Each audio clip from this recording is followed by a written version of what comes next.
অব্দি একজন আসেনি, আসা দেখা যাক কয়জন আসছে, তারপরে কিছু আলোচনা করব। কিন্তু ভাই বামফ্রন্ট সিপিএম এর সাথে যে জোটটা হচ্ছে, বামফ্রন্ট সিপিএম এর সাথে জোটটা যে 2026-এ বিধানসভা ভোটে যে লড়াইটা হচ্ছে, আমার মনে হয় নওশাদ সিদ্দিকী অনেক কটা সিট পেয়ে যাবে। কেন বলছি, পশ্চিমবাংলার আনাচে কানাচে আপনি যেখানেই যাবেন, আপনি যে জায়গাতেই যাবেন, নওশাদ সিদ্দিকীকে বাংলার মানুষ, লক্ষ লক্ষ মানুষ তারা নওশাদ সিদ্দিকীকে চাইছে। এটা আবার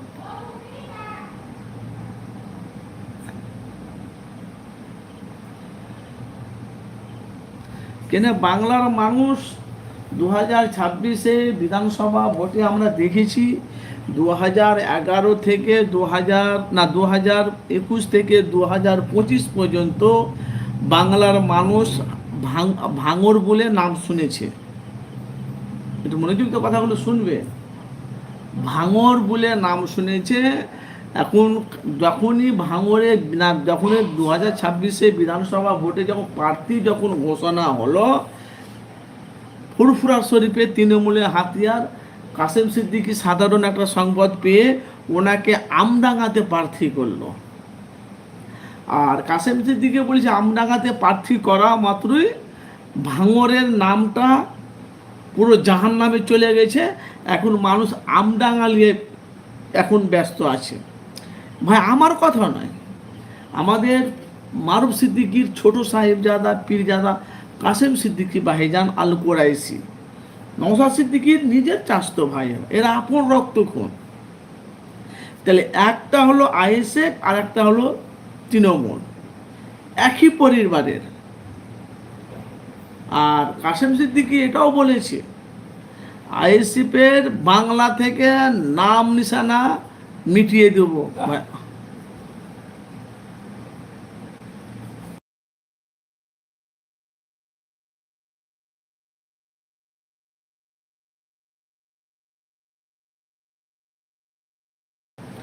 নাম নিশানা মিটিয়ে দিবে কেন? যেভাবে এখন বাংলায় যে একটা ঝড় চলছে, সেই ঝড়ে কিন্তু এখন উত্তপ্ত 2026-এ বিধানসভা ভোটে। এখন বাংলার মানুষ একাধিক 2026-এ বিধানসভা ভোটে সবাইকে চাইছে। কিন্তু আশা করি আমডাঙ্গাতে আমডাঙ্গাতে অনেক কটা সিট পেয়ে যাবে। না, আমডাঙ্গাতে কাসেম সিদ্দিকী জয়ী হবে, এটা গ্যারেন্টি বলছি। কেন বিশ্ব মাইতি আইএসএফের প্রার্থী যে হয়েছে বিশ্ব মাইতি, উনি কিন্তু ওখানে জিততে পারবে না। কেন আমরা দেখতে পাচ্ছি তো। দেখেন ভাই, আমি কোনো রাজনীতি করি না, আমরা রাজনীতিকে আমি সাপোর্টও করি না ভাই, না বুঝলেন। কাজে ব্যস্ত আছি বলে আপনাদের কাছে সরাসরি আমি প্রতিদিনই আমি আপনাদের কাছে ভিডিও করতে পারি না, অথচ লাইফে তো আশাই ছেড়ে দিয়েছি আমি। তো 2026-এ বিধানসভা ভোটে দেশ বিদেশ থেকে যারা যারা এই যে যারা আসছে, হ্যাঁ খাবো,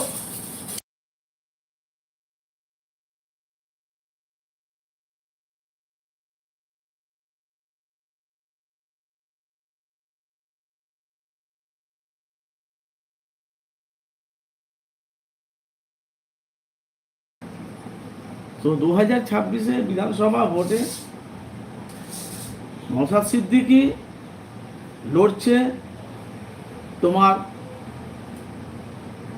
ভাঙরে, আর তৃণমূলের প্রার্থী করেছে শওকত মোল্লাকে।